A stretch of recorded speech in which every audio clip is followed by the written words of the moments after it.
Evet, kıymetli izleyenler, İlim Meclisi programı kaldığı yerden devam ediyor. Bu gece Muş ve Siirt'ten iki değerli hocamız bizlerle birlikte İhlas ve samimiyet konusunu işlemeye çalışıyoruz. En son Abdülbaki hocama, peki hocam bu kadar anlatıyorsunuz da biz nasıl ihlaslı olabiliriz? İhsanı nasıl elde edebiliriz? İhlası nasıl elde edebiliriz dedik. Konuyu biraz açtık Şerafettin hocamla. Tekrar Abdülbaki hocama soruyorum aynı soruyu. Bunu nasıl elde edebiliriz? Evet. Çünkü ihlası elde eden adam kurtuluşunu garantilemiştir. Yani evet. Bunu Allah diyor, tabii. Ayetler diyor, Resulullah sallallahu aleyhi ve sellem diyor. Buyurun üstadım, konuda neler söylersiniz? Şimdi her şeyden önce ihlaslı olmak da o da bir lütfu ilahidir. Evet. Herkese nasip olmuyor. Kesinlikle. Yalnız bu ihlası tesis eden bizim bildiğimiz tasavvuf ilmidir. Tasavvuf ile ihlas tesis edilir. Yani oluşturulur. Çünkü tasavvuf tezkiye ilmidir. İnsanın kalbi hastalıklarından ki kibir, ecib, riya, dünyalaşma, çıkar peşinde olanlar hep o duygularından arındırıp ihlaslı bir şekilde kulu Allah-u Teala huzuruna kavuşturuyor. Tasavvuf ilmi bu kalbi hastalıkları tedavi ediyor. Evet. Mesela ecbi tedavi ediyor. Seyyid Molla Halil buyuruyor ki Resulullah çöne bu çucbi dikey cihalik nebit ne hadde bikey. Nedir sen kendini beğeniyorsun, öyle kendini öne çıkartıyor. Ben bunu yaptım, ben bunu beceredim, ben bunu şunu yaptım, bunu yaptım. Nedir? Hepsi Allah-u Teala'nın sana verdiği güç kuvvettir. İşte bu tezkiyeler, bu hastalıkta tezkiye olunca muhlis bir kul oluşuyor. Muhlis bir kulla Allah-u Teala huzuruna gidiyor. Tezkiye ilmi kalp bir köşk gibidir, bir saray gibidir. Kalpte, o kalpte Allah-u Teala'nın rahmetini, şefkatini bir padişah gibi barındırıyor. Evet. İşte bu hastalıklar olmayınca Allah-u Teala rahmeti yerleşiyor. O Allah-u Teala'nın rahmetini tüm a'dalarını kendi yolunda kullandırıyor. Mesela o köşk sahibi kimdir? Allah-u Teala'nın ihlası, şefkati, rahmeti gözü yerinde kullanıyor. Harama baktırmıyor. Kulağı yerinde kullandırıyor. Eli yerinde kullandırıyor. Ayağı yerinde kullandırıyor. Dili yerinde kullandırıyor zaten. Dil yani acayip bir mühliktir. İnsanı helake getiren. İster gıybet olsun, dedikodu olsun, nemime olsun, her konuda. İşte bu gibi hastalıklar hepsinin tedavisi tasavvuf ilmindedir. Tasavvuf ilmi ehli var. Yani herkes tasavvuf ilmi öğretemez. Mürşid-i kamil dediğimiz maalesef çok az insanlar kalmış. Onlar bu ilmi öğretebilirler. Onlar ihlası öğretip yani tesis edebilirler. İnsan kendi kendine de ulaşmıyor. İlla ki bir rahle-i tedrisen geçmeleri lazım. Evet. Onun için tasavvuf ilmi çok önemli bir ilimdir. Çünkü insan beden ve ruhtan oluşuyor. Ruhu terbiye etmesi tasavvuf ilmiyle oluyor. Elhamdülillah medreselerimizde bu ilim öğretiliyor, okutuluyor. Böyle talebeler o feyz bereketinden geçiriliyor ve edebi alıyorlar elhamdülillah. Şimdi hocam özür diliyorum, araya girmem gerekiyor. Rahle-i tedris dediniz. Hakikaten yani ilimler silsilesinde kendi kendine bazı şeyler öğrenilmiyor. Yani edep ve ahlakın yanında aynı şekilde ilmi mirasla tevarüs yoluyla. Ruh dünyasını o ilim. Çünkü sadece eline kitap alıp bugün Google'den daha alim kimse yoktur. Google'da neyi ararsanız bulursunuz. Evet. Peki Google vasıtasıyla veya salt kitaplar vasıtasıyla Kaç tane muhakkik alim yetişmiş? Yok. Bir gelenekten gelmemiş. Çünkü biz İslam ilim geleneğini biliyoruz ki Resulullah sallallahu aleyhi ve sellemin muallimi Evet. Cebrail'dir. Yani Cebrail bir vasıtadır. Evet. Allah'tır. Menbaını vahiden aldığı için muallim Cebrail ama vahiy Kaynağı öğretilen evet. Kaynağıdır o. Celle Celaluhu. Evet. Sahabenin muallimi Hazreti Resulullah, tabiinin Aleyhissalatu vesselam. sahabe efendilerimiz radıyallahu anhum ecmaîn.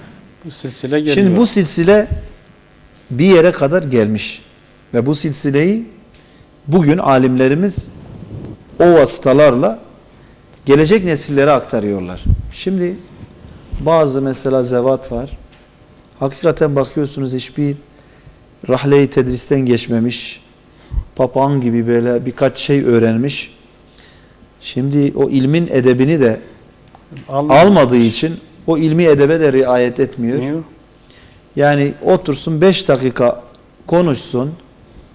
Güya ilimden bahsediyor. O ilim irfandan, dediğiniz gibi bir rahle-i tedristen geçmediği için, bir geleneğe de dayanmadığı için hakikaten kupkuru. Tıpkı istifade edilmiyor. Google gibi. Ruhsuzdur, cansızdır. Bilgisayar gibi böyle cansız, ruhsuz, Aynen öyledir. putlaştırılmış, tabulaştırılmış kuru malumatlar. Ne diyor? Kemesel himari Yahmilu yahmilu asfara. asfara. Aynen tıpkı merkep gibi sırtında kitap taşıyor. İşte biz onun için dedim. Bu hamallıktır. Maalesef. Evet. Ama maalesef bugünkü günümüzün en büyük hastalığı bu gibi ilimlerdir.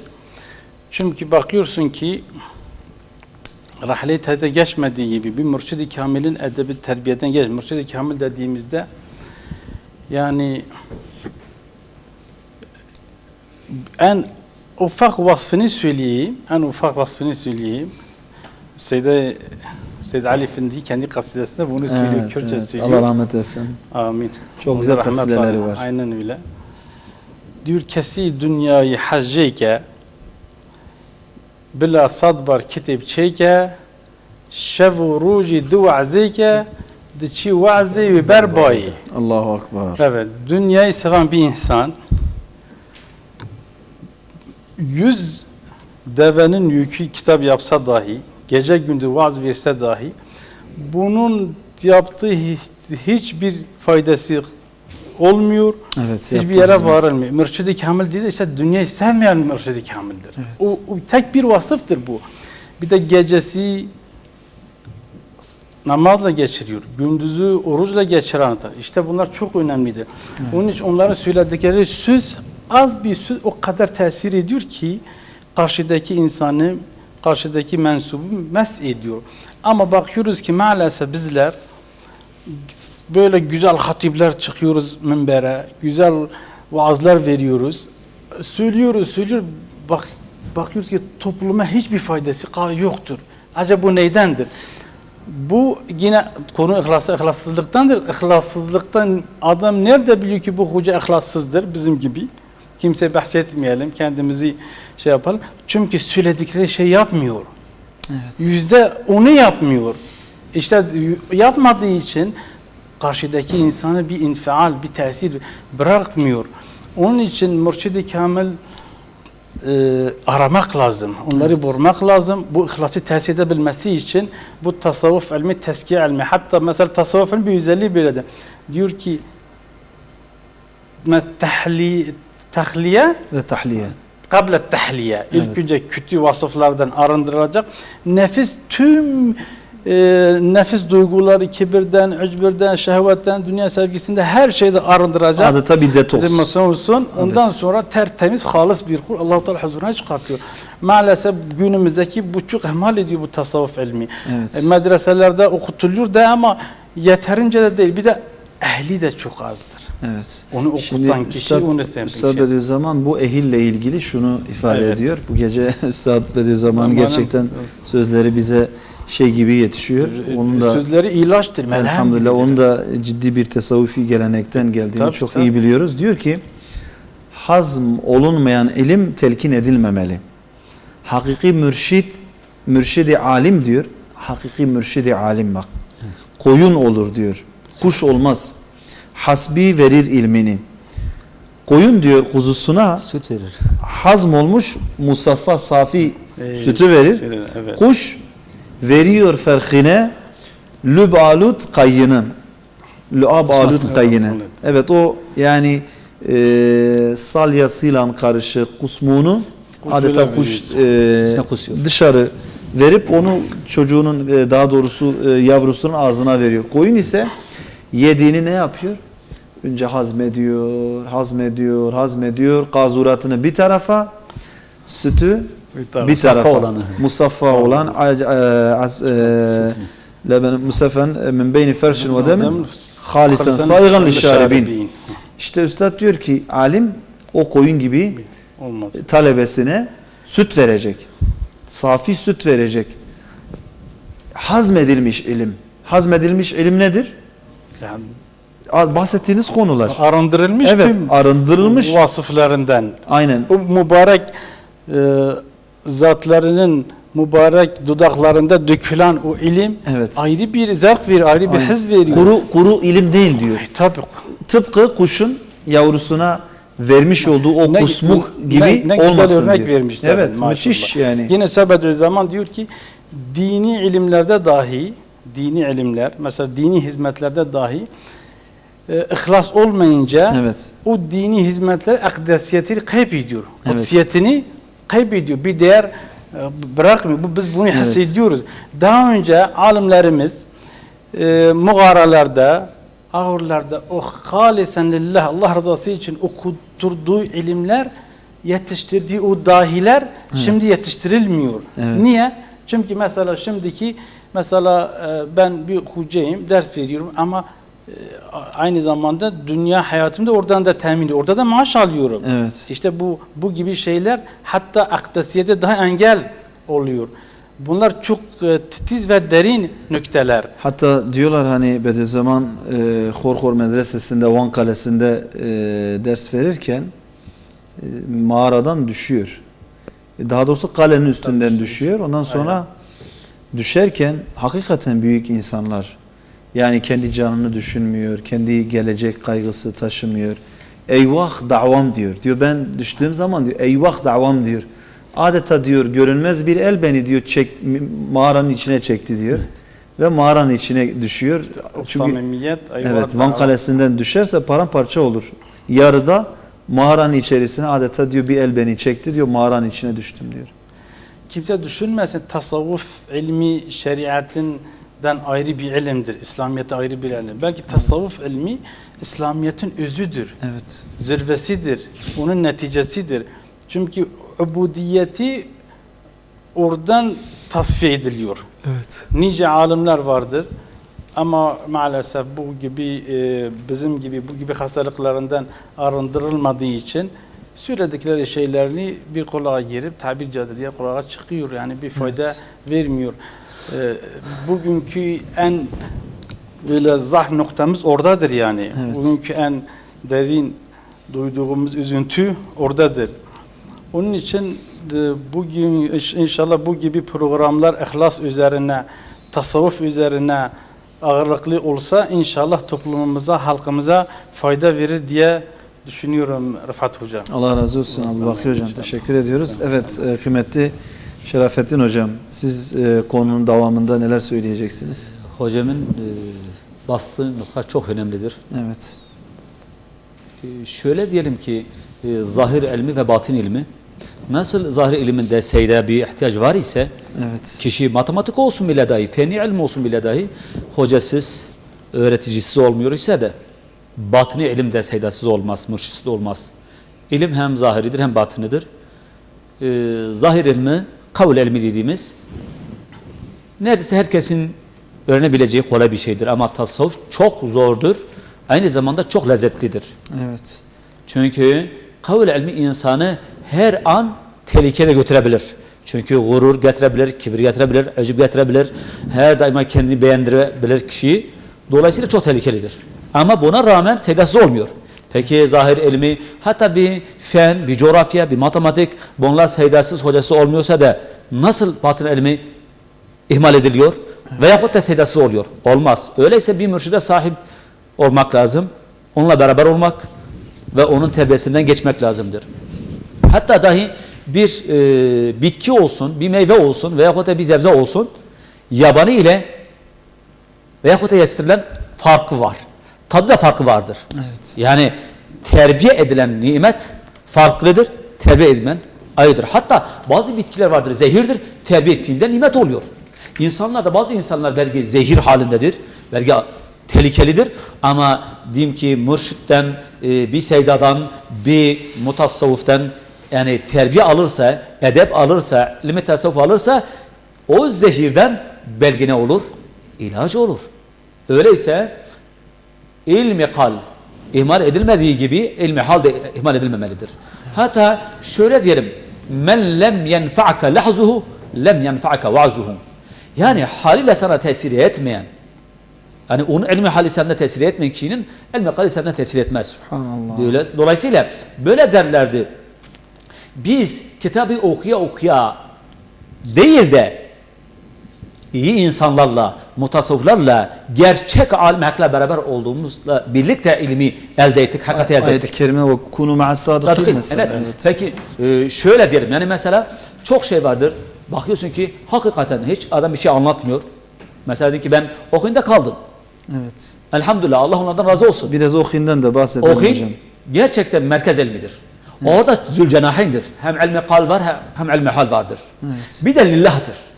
Yani ben burada mil çekmiyorum. Görenler biliyor. Gerçekten ilmi kalda da zirvededirler. İlmi tasada zirvededirler. Elhamdülillah. Seyyid Şahsım rahimehullah, Allah rahmet eylesin. İnşallah kıyamet günü Rabbim bizim onun şefaatine nail eylesin. Amin. Bir gün bizim bakanımız vardı. Zeki Ergezen. Evet. Aynı sırada oturuyorlardı. Seyyid Şeyh Hasım yanında Zeki Ergezen, yanında hizmetkar. Biz duancı diyoruz. Evet. Orada çalışan, Divanda hizmet eden. hizmet eden. Yanında bizi Seyyid Şahsım'ın kedisi vardı. Bu dörtü beraber aynı yemeği yerlerdi. İhlas budur. Kibri bırakmak, mutavazılık budur. İşte gerçek şeyh budur. Bazı şeyhlerin yemeği ayrıdır, hizmetkarının ayrıdır. Haşa diğerlerine ayrıdır. Bundan daha mutavazi, bundan daha alim, bundan daha güzel örnek var mıdır? Yani şimdi üstadım Şeyh Seyyid Şahsım Evet. rahmetullahi aleyh son dönemde artık gücü gitmişti. Yani yürüyemiyordu. İki koluna giriyorlardı, camiye getiriyorlardı. Bir gün Seyyid Şeyh Fatullah, Allah razı olsun, Yani, şu anda baş müderrisimiz Ohi'nin bütün şeyleri yürütüyor. Tamam, tedrisatta Seyyid Şeyh Mesud'dur, Seyyid Sabullah'dır, Seyyid Şeyh Diyan'dır var. Elhamdülillah, Allah onların sayısı arttırsın. Ama bu sevk idare işiyle Seyyid Fatullah uğraşıyor. Allah ona kuvvet versin. Seyyid Fatullah'ın yaşındaki insanlar istirahate çekmişlerdir, kenara çekmişlerdir ama bu meydandandır. Buradan bu tarafa, buradan bu tarafa koşuşturuyor. Niçin? Müslümanların çokları, yani düşünün 300 tane öğrenci var. 200-300 sadece okuyun. Okuyun, sadece okuyun merkezinde. Ona bağlı 40'a yakın da şubeler vardır. Medreseler Seyyid Şeyh Türkiye Fatullah, genelinde. Evet evet. Seyyid Şeyh Fatullah bunlara uğraşıyor. Düşünün, ben kendimden bahsediyorum. Biz 8 kardeştik erkek olarak. Elhamdülillah. Birisi vefat etmiş, 7 kardeş kalmışız. Allah Onlar rahmet içerisinde eylesin. en düşük bendim. Yani kuvveten, zekaen, kabiliyeten en düşük bendim. Ben niye okuyuna yolladılar? Ya bu çoban da olamaz, işçi de olamaz, memur da olamaz. Bunda bir şey çıkmaz. Bunu Okuyuna gönderelim. medreseye gönderelim. Belki bir molla çıkar bundan. Subhanallah. Ama benim gibi niceleri gelir, en düşük insanlar okuyun ilminden hem zahiri ve hem batini ilminden geçiyor. Milletin önderi oluyorlar. Elhamdülillah şu an belki 7 kardeşe de hükmediyorsunuzdur. Evet, Allah'a şükürler olsun. Yani şu anda diyeyim ki eğer İnşallah burada birkaç kelime anlatıyor isek, dinimizden haberdar isek, bu da okuyun sayesinde olmuştur. Ne mutlu. Kimi sayesinde? Bakıyoruz ki el-Mizar'da Seyyid Mevla Mesud'dur benim hocam ama tasavvufta Seyyid Şeyh Hasım'dır. Rahimahullah. Seyyid Şeyh Hasım'ın öyle halletleri vardır ki yani baktığında Cami anlatıyordunuz Şefatullah. Seyyid Şeyh Fatullah Seyyid Şeyh Hasım'a diyor aynı zamanda hem şeyhidir hem de amcasıdır. Amcasıdır, evet. Amcam diyor eğer cemaat için geliyorsan, cemaatin mükafatı elde etmek için geliyorsan odanıza gelelim, orada cemaatle namaz kılalım. Seyyid Şeyh Hasım Rahimahullah'ın sözü çok muhteşemdir, derstir, ibrettir. Çivi çakarcasına insanın beynine oturuyor. Diyor ki Fethullah hocam, insan bir sefer dünyaya gelir. Bırak da Allah'ın evine gideyim. Ya.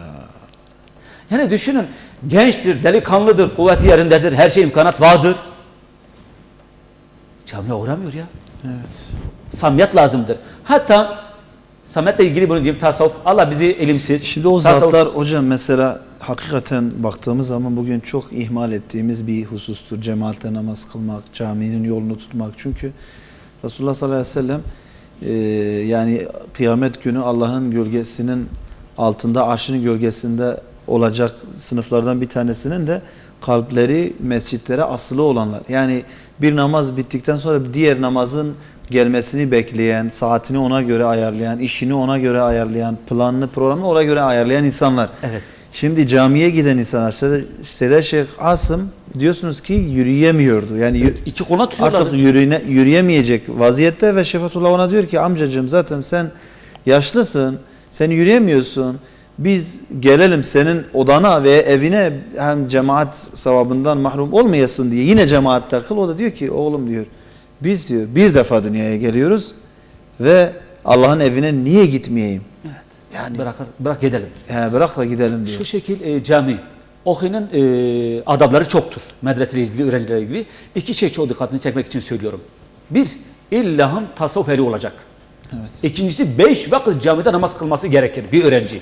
Okuyunda okuyan bir öğrenci mutlaka mutasavvuf olacak. Cemaatle. Yani tasavvuf ehli olacak. Mutlaka 5 vakit cemaat namaz kılması gerekir. Elhamdülillah. Okuyun adabları çoktur. Bu ikisi çok önemlidir. Peki, diyelim ki şu anda sizin misafiriniz bir programa gelmişiz. Biz de ikram ettiniz değil mi? İkramda bulundunuz.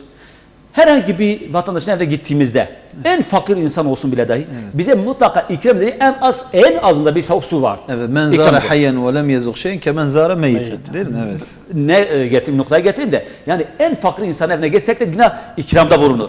Peki Allah'ın evine gidersek Allah bize ikram etmez mi? Kendi misafirlerine ikramda bulunmaz mı? Bulunmaz mı? Rahmet gelir, sekinet gelir, huzur gelir, vakar gelir, atafet gelir, şefakat gelir de gelir. Yani biz görmüyoruz ama iniyor. Yok, bunu Allah Resulü de söylüyor. Her attığınız bir adımda 10 sevap hatta kazanırsınız, 10 hatanız silinir ve dereceniz artar diyor. Evet. Aynı zaman gittiğimizde bu da yine ihlas önemlidir. Evet. Az önce hocam da değindi de. Mesela 2 kişi beraber camiye giderler. Evet. Yazındır. Diyelim ki Güneydoğu gibi, Diyarbakır gibi çok sıcaktır. 8. ay, 9. aydır. Camiye giderler. Birisi niyeti serinlemek için orada klima vardır gider. Birisi de itikaf için gider. Çok ama aynı noktadan gidiyorlar, aynı yoldan gidiyorlar, aynı noktaya gidiyorlar. Aynı yerde oturuyorlar. Aynı yerde oturuyorlar. Birisinin niyeti serinlemektir, birisi de nedir? İbadettir, itikaftır. Peygamberin sünneti ihya etmektir. Ne demek Birisinde itikaf hocam? Yani kendini dünyadan soyutlayıp sadece böyle Allah adayan, Allah için tefekkür İbadet eden, Allah için Kur'an okumak, Allah için onun evinde dünyevi alakaları bir tarafa bırakıp tamamen ahirete yönelmek. İtikaf odur doğru. o niyet. O niyettir. Yani burada iki şey yaptıkları aynı icraat, aynı fiil, aynı davranış ama birisinin niyeti nedir? Halisen Lillah. İslam'ı yani sünnet-i peygamberi ihya etmek için olduğu için bu sevap sahibi olur. Diğeri hiçbir şey.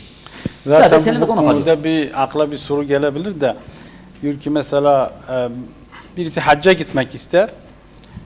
Hacca giderken de orada bir ticaretini yapar veya da camiye gitmek ister. Camide de taatını yaparken de biraz gider serin, Evet. klimanın altından serinleneyim diye hangi bu ihlasa sığar mı? İhlası altına girer mi yani? Her ikisini yapar. Hem dünya Hem işimi göreyim, dünyalık işimi göreyim ve hem rahatlığımı bakayım hem de ibadetimi yapayım diye. Bu konuda bu soru akla gelebilir de kitaplarda böyle geçiyor. Diyor ki özellikle bazı alimler diyor yok. Her ikisi beraber olmaz.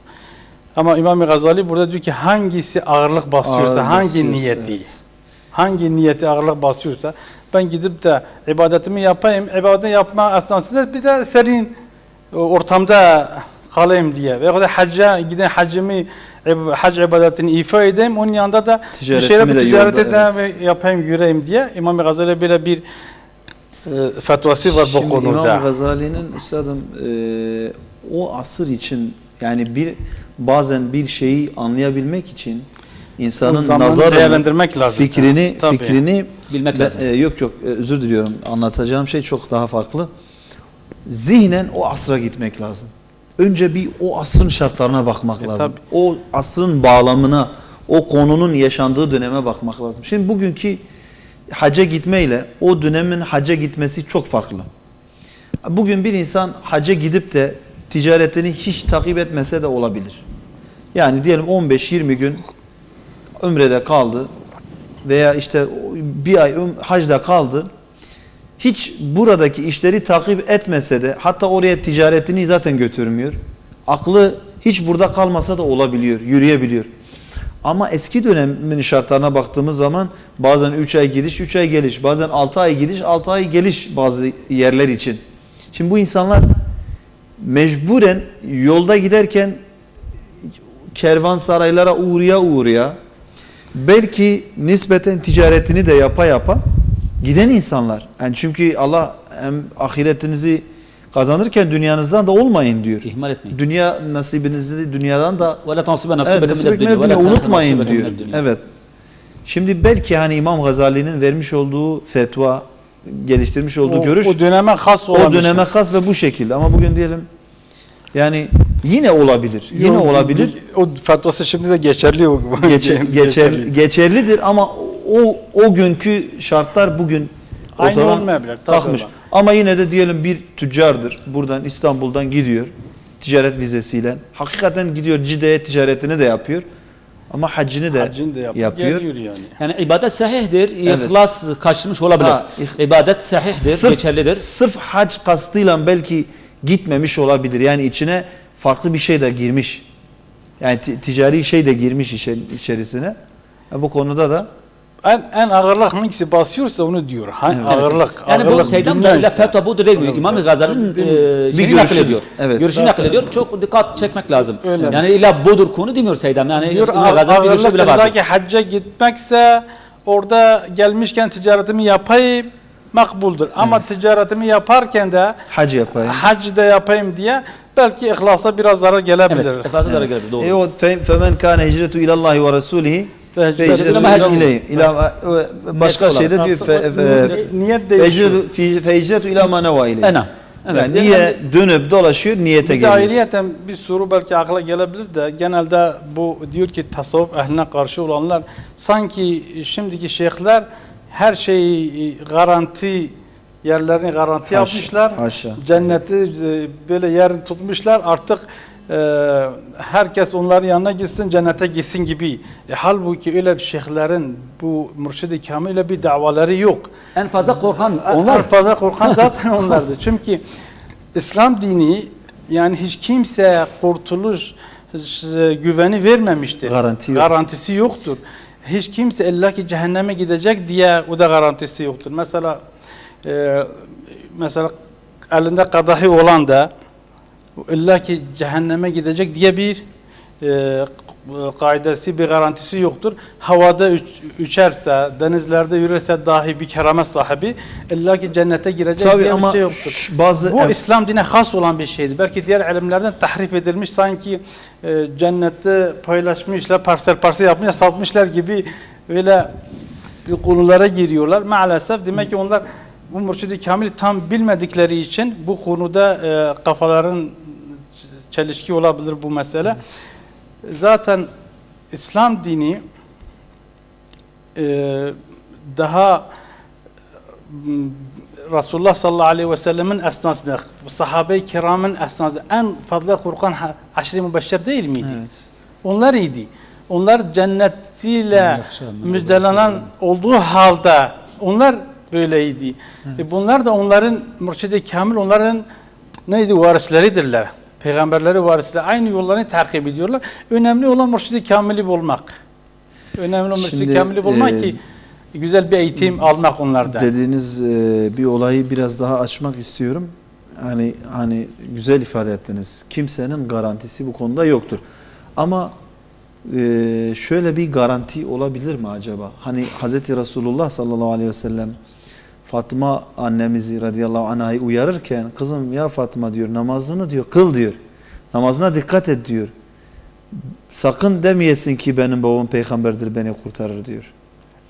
Şimdi burada yani sanki iki şeye yani işaret var. Bir tamamen ben kurtuldum, ben peygamber kızıyım, ben şeyh kızıyım, şeyh torunuyum, şeyh oğluyum demeyeceksin. Ama bununla beraber diyelim namazına ve namazı ilgilendiren, namazla alakadar olan amellerine dikkat edersen de kurtulursun. Yani çünkü orada namaz vurgusu yapılıyor. Şöyle de diyelim ki beyne racai vel havf. Aynen. Yani Hazreti Ömer'in yapacak, dediği gibi. yapacak, umut var da olacak ama ben yaptım diye kurtuldum da kesin kendi garanti almayacak.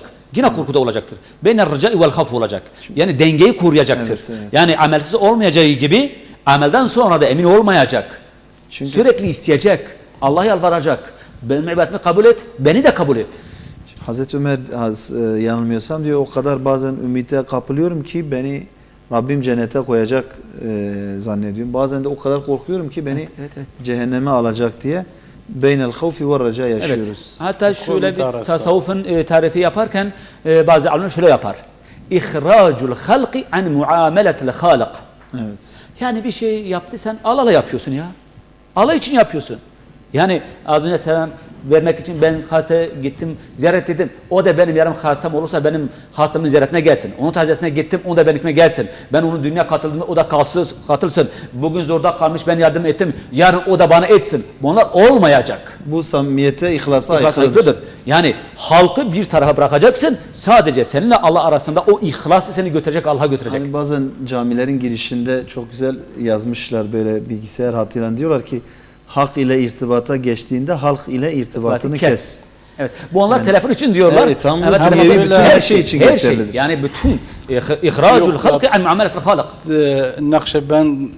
Nakşi tarikatında halk ile irtibatı hak ile irtibatı halk ile irtibatı kes diye bir kavram yok çünkü zahir ma'al halktır, Evet, ama- batın ma'al haktır. Tabii, tabii, Onlar tabii. öyle. Derken orası öyle. Allah için yapacaksın. Halk için değildir. O anlamda Evet, söylüyoruz. evet, Yani evet. elbette muaşeret ehliyiz. Zahiren ma'al zahirle herkesle Yani alışverişi yapacak her şey ama kalbi ise Allah'a bağlı İşte kalacak. ne kadar İşte en bağlı kalacak. Yani bu hak ile ne kadar meşgulsa, ne kadar hemhalsa Allah'ın katındaki değeri de o kadardır. ayet-i kerimede geçiyor. Ricalun la tulhihim Ticaretin ve la Valla bey'un beyan an zikrillahi zikrillah. onları meşgul etmiyor, onu Evet. engellemiyor. Aynen, İşte bilakis. bunlar tarikat-ı Nakşibendi en güzel ihlası yaşayan onlardır. Çünkü hatta onların zikri dahi hafidir. Kalple zikir yaparlar. Yani dille sesli bir şekilde değil. Onlar için zikir cehri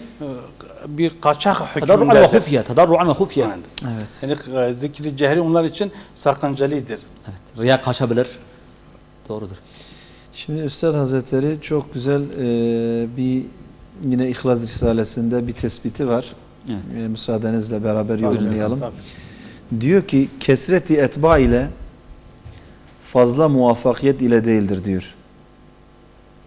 Yani kesreti etba ve fazla muvaffakiyet ile değildir. Yani diyelim bir insan çok tabileri var.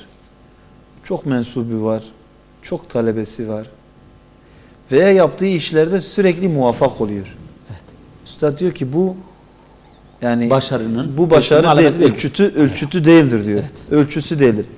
Çünkü onlar yani muvaffakiyet veya kesreti etba, Keset etba. evet, Onlar. tabilerinin çok oluşu vazife-i ilahiye ait olduğu için istenilmez.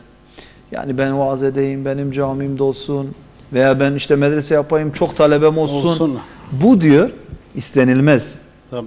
Bu vazife-i ilahiyeye ait olan bir şeydir. Belki bazen verilir. Allah istese onu verir. Bazen Halklara da sevdirir. Aynen. Kalbini insanların kalbine ısındırır. Sizin sevginizi insanların kalbine de yerleştirir. Evet, bazen bir tek kelime, bazen sadece bir kelime veya bir bakış, bir nazar, Bir tebessüm. bir tebessüm sebebi necat ve medar-ı rıza olur. Bir insan kurtuluşuna ya senin kurtuluşun veya karşıdakinin ve bu yaptığın iş de Allah'ın rızasına mazhariyet sebebi olur. Kemiyetin ehemmiyeti o kadar nazarı medar olmamalı. Yani sayıcılık, Çoğuzum. evet, Fazlalığı. nicelik kesinlikle hedef olmamalı diyor. Çünkü bazen bir tek adamın irşadı 1000 adamın irşadı kadar rızayı ilahiyeye medar olur. Bazen bir insanı tek ihlasla yapıldığı için irşad etmek Allah'ın katında Burada girebilir miyim buna? 1000 adamın irşadı kadar rıza ilahiye medar olur. Şu önce Evet, bir paragrafı bitireyim inşallah. Diğer paragrafta inşallah ara veririz. Hem ihlas ve hakperestlik ise Müslümanların nereden ve kimden olursa olsun istifadelerine taraftar olmaktır. Abdülbaki hocam mı yaptı? Allah razı olsun. Sonuçta Müslümanlar için bir iş yapmış. Şerafettin hocam mı yaptı? Allah razı olsun. Neden ben yapmadım şeyine girmemek lazım diyor. Kim yapıyorsa yeter ki bu iş yürüsün. Yoksa benden ders alıp sevap kazandırsınlar düşüncesi nefsin ve enaniyetin bir hilesidir. Maşallah. Sırf benden ders alsın, benim talebem olsun, benim etbaam olsun, benim müridim olsun Maalesef o bencillik düşüncesi. çok Evet. Bu diyor nefsin ve enaniyetin bir hilesidir. Hilesi. Hocam araya girmek istediniz. Tamam. Buyurun hocam. Allah razı olsun. Şöyle diyebiliriz de mesela bu Fahrettin Seyda dedi ki nefsin hilesi olabilir. Evet. Hakikaten en fazla insanın düşmanı nefsukelleti beyne cembeyk. Aynen. Yani biz düşman hep uzaktan arıyoruz ama maalesef içimizde beslediğimiz nefs olabilir. Dolayısıyla ona dikkat etmek lazımdır. O istah olursa, sana musahhar olursa sana hizmet eder. Eğer musahhar olmazsa bu sefer seni felakete götürür. Evet. Hatta mesela bir kelime dediniz ya, hakikaten öyledir. Halu raculun fi elfi raculun hayrun min vazi elfi raculun fi raculun. Öyle bir şey var. Bir mürşidin, ehli halin haleti 1000 vaazından da tesirlidir. Evet. Bir anda 1000 vaiz, bir kişiye vaaz veriyor, bir gerçek yaşayarak ilmi öğreten bir seydanın, bir mutavvıssafın, bir ehli halin 1000 kişiler tesir etmesi daha fazladır. 1000 vaaz bir kişiyi elde etmiyor ama bir haleti ruhaniyeyi, maneviyete sahip olan bir kişi 1000 kişi bir anda bir elde edebilir. İşte aynı ona dayanarak mesela o racul, o mürşid-i kamil çünkü nefsini arındırmıştır, ıslah etmiştir. Bir örnek vereyim. Cüneyd-i Bağdadi Rahimahullah. rahimahullahu teala Bağdad'ın sokaklarından geçiyor. Bakıyor ki böyle bir adam orada elinde kadeh var. İçkini yudumluyor, içiyor. Evet. O geçerken selam veriyor. O selam verince onu durduruyor. Diyor ya Cüneyt. Duruyor. Diyor kadirül. Cüneyt rahmetullahi aleyhi diyor kadirül. Bir daha diyor kadirül. Yine Hazreti Cüneyt kadirün diyor. İkinci defa diyor kadirün. Hazreti kadirün ve bayılıyor, düşüyor. Hazreti Cüneyd Hazreti Bayır. Cüneyt Bağdadi. Subhanallah. Bunu düşüyor böyle baygın oluyor. Ondan sonra kendine geliyor. Etrafında topluyorlar, alıyorlar. Diyor ne oldu? Sadece bir şey söyledi o içkici. Dedi ya Cüneyt, Allah kadirdir benim senin gibi yapmak. Subhanallah. Keramet sahibi. Kadir.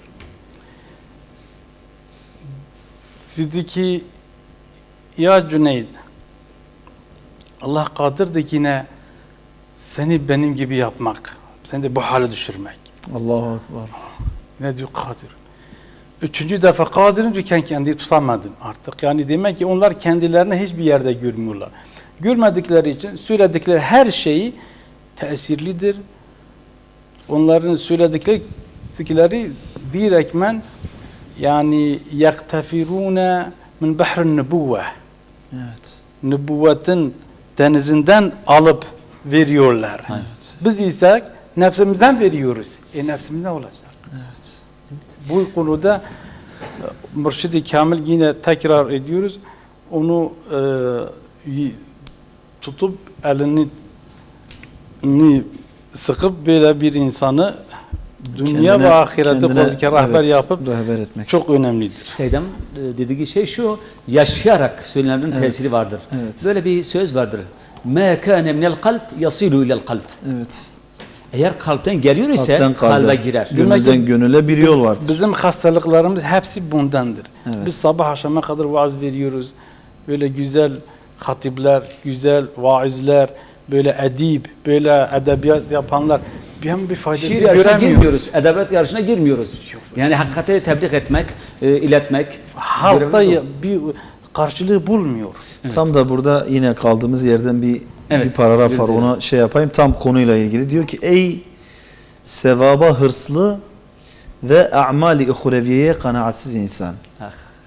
Bazı peygamberler gelmişler ki mahdut birkaç kişiden başka ittiba edenleri olmadığı halde yine o peygamberlik vazife-i kudsiyesinin hadsiz ücretini almışlar. Demek hüner kesreti etba ile değildir. Evet. Belki hüner rızayı ilahiyi kazanmakladır. Sen neci oluyorsun ki Eyvallah. hırs ile herkes beni dinlesin diye vazifeni unutup vazife-i ilahiyeye karışıyorsun. Kabul ettirmek, senin etrafına halkı toplamak Cenab-ı Hakk'ın vazifesidir. Eyvallah. Vazifeni yap, Allah'ın vazifesine karışma.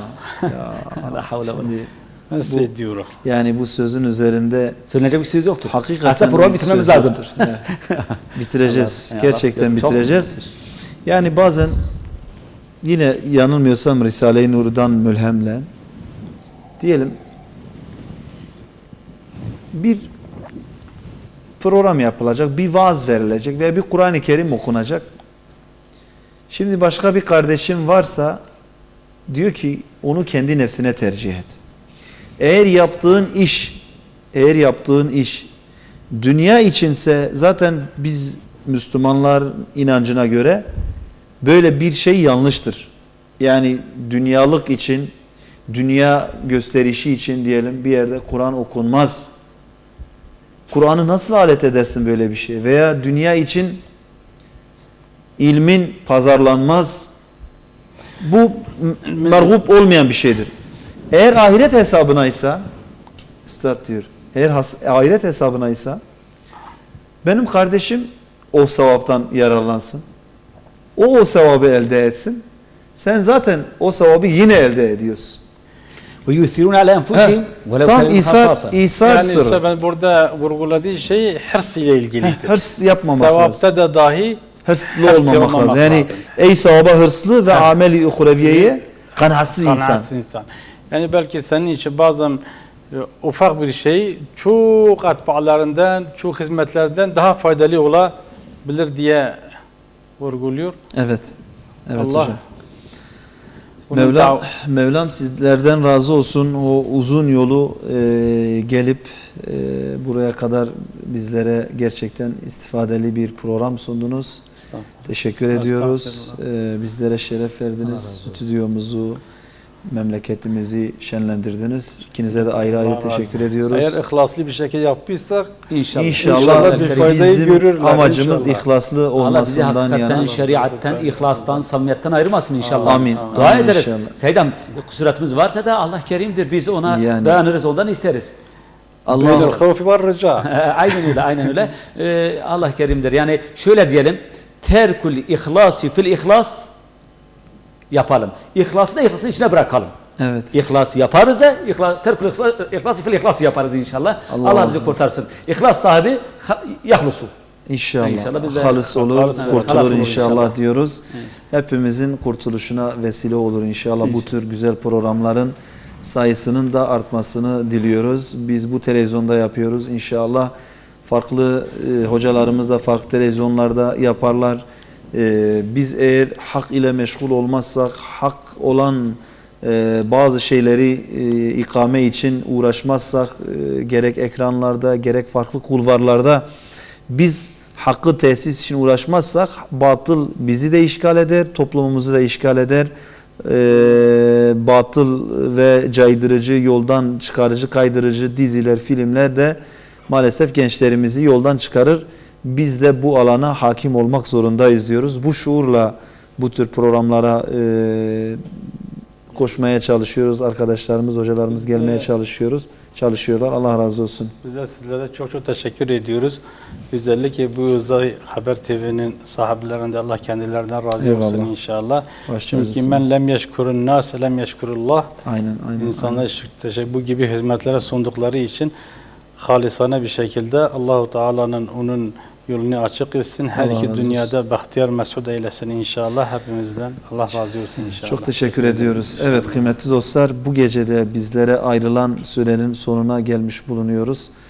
İnşallah önümüzdeki haftaya kadar Rabbim ömür verirse farklı bir konu ve konuklarla tekrar huzurlarınızda olmaya çalışacağız.